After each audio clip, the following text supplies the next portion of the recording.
তাৰ মানুহৰ দুখৰ সমভাগী হ'বলৈ যোৱাটো বেয়া নেকি? তই সমভাগী হ'বলৈ গৈছিলি? কি কৰিব গৈছিলনো এখেত? ছাৰ মই বানপানীৰ ওপৰত ডকুমেণ্টাৰী এখন বনাবলৈ গৈছিলোঁ। তে এংকৰ লৈছিলানে নাই?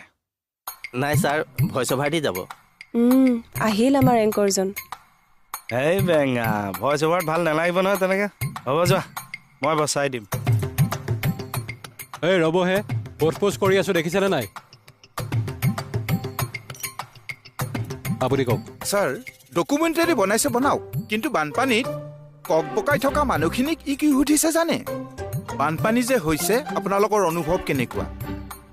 আপোনালোকৰ যে সা সম্পত্তি নষ্ট হৈছে আপোনালোকৰ অনুভৱ কেনেকুৱা?